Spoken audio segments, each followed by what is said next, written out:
నీలోని నువ్వు. ప్రతి మనిషి సాధారణంగా రెండు కోణాలు ఉంటాయి. పైకి కనిపించే ప్రవర్తన, మనసు పొరలలో దాగి ఉన్న లోపలికి చింతన.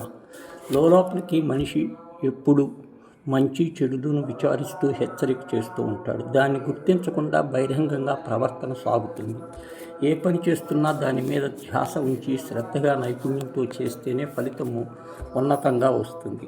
పని పట్ల విముఖతగా మంచిది కాదు. ఇష్టం కాకుండా కష్టంగా యాంత్రికంగా చేసే ఏ పని ఎక్కువ ఫలితాలు నివ్వదు. ప్రతి మనిషి నేనే అని అనుభావం నడిపిస్తుంది, శాసిస్తుంది.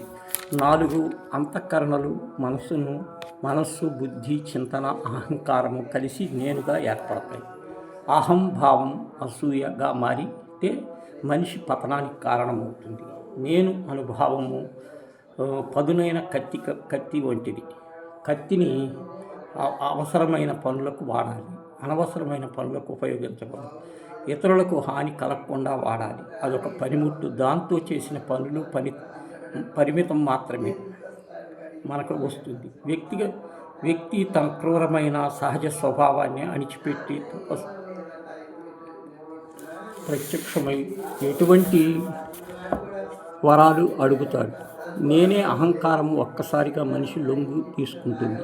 విద్యా, వృత్తి, ఇతర రంగాల్లో వేరొక దానికి ఉండదు.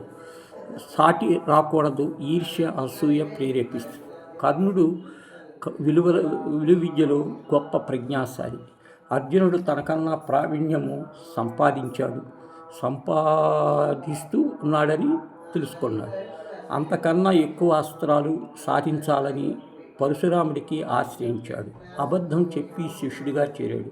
ఎన్నో అస్త్రశస్త్రాలు, ప్రయోగాలు నేర్పించాడు కూడా.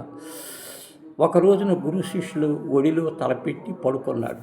ఒక విషపురుగు తన తొడను తులుస్తున్న గురునిద్రకు భంగం కలగకుండా ఓర్చుకున్నాడు కర్ణుడు. అబద్ధం చెప్పి మోసంతో విద్య నేర్చుకోవటం భరించలేక శపించాడు. మనకు నష్టం వస్తున్నట్లు అవుతుంది. అర్థం శరీర ప్రతిబింబాలు మాత్రమే కనిపిస్తుంది. లోపలి మనోబింబం చూసి కలిగితే దాన్ని ఆనందంగా తీర్చిదిద్దుకోగలం. మనిషి అంతరిక్షములో సూత్రప్రాయంగా గ్రహాలను చేరుకుంటాడు.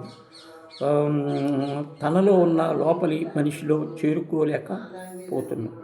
నేనెవరిని అన్న ప్రశ్నకు ఎప్పటికీ రాదు.